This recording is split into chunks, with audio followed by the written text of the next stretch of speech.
బార్బల్ pitch meeting భయ్యా, నీకే చెప్పేది నువ్వు జాగ్రత్తగా.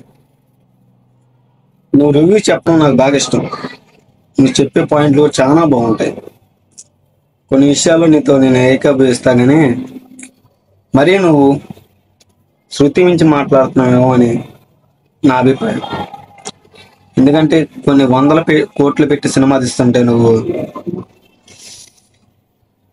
ముందు నుండే నువ్వు ఎగ్జైట్మెంట్ అనేది లేకుండా చేస్తున్నావు.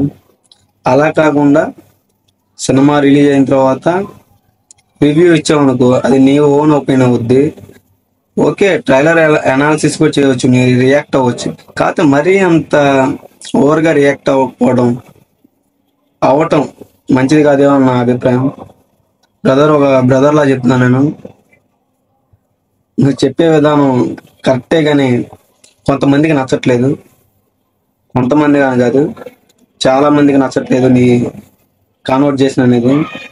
కొద్దిగా ఎంత హోప్ అన్న ఉంది, వాళ్ళు సినిమా థియేటర్ దాకా అన్న వెళ్ళాలిగా, వాళ్ళు సినిమా చూడాలిగా. మొత్తం నువ్వే ఇక్కడ చెప్పేసావు అనుకో, పాదఘట్టం అంటావు, ఆచార్య అంటావు, యాక్షన్ అంటావు, హాలీవుడ్ కాపీ అంటావు.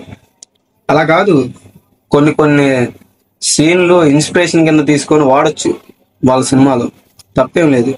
రాజమౌళి లాంటి వాడే వాడాడు, అంత దాకెందుకు హాలీవుడ్ సినిమాలో కూడా మన ఇండియన్ సినిమాల్లోని రిఫరెన్స్ తీసుకొని కొన్ని సీన్లు తెరకెక్కిస్తూ ఉంటారు. అది నీకు తెలిసిందే, కొత్తగా నేనేం చెప్పేది కాదు.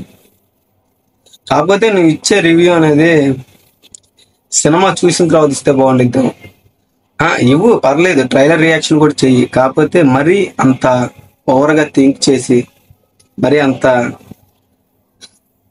జనాల మీద నీ హేట్ అనేది రుద్దటం కూడా మంచిది కాదు.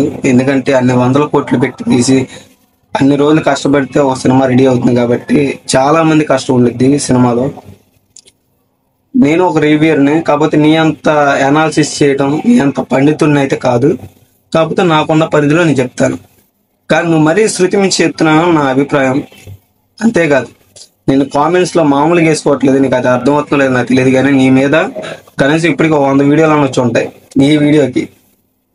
అందుకనే కొద్దిగా ఆలోచించి మీ రియాక్షన్ వీడియోలు అనేది కొద్దిగా మరీ శృతి మించుకోకుండా కొద్దిగా మీడియంగా, అంటే స్టాండర్డ్లో చెప్పావు అనుకో. ఎవరి అభిప్రాయం వాళ్ళది, ఎవరి డబ్బులు వాళ్ళది. నీకు $30 అయినాయి అంటే నువ్వు అమెరికాలో ఉన్నావు, నీకు ఆ ప్రైజ్ అనేది రీజనబుల్లే. అదే నీకు అంత డబ్బులు పెట్టాలనుకుంటే ఇండియాలో ఇండియన్ థియేటర్లోకి వెళ్ళి నీకు అంత అవ్వగా 100, 150 మినిమం. నువ్వు ఎంత హై క్లాస్ థియేటర్కి వెళ్ళినా 500 మించదు. అందుకనే కొద్దిగా ఆలోచించి రివ్యూలు ఇవ్వు. అండ్ నీ మీద వచ్చే హైట్స్ స్ప్రెడ్ అనేది కొద్దిగా తగ్గించుకొని, నీకు సబ్స్క్రైబర్స్ పెరగట్లేదు, నీకు అది అర్థమవుతుందా?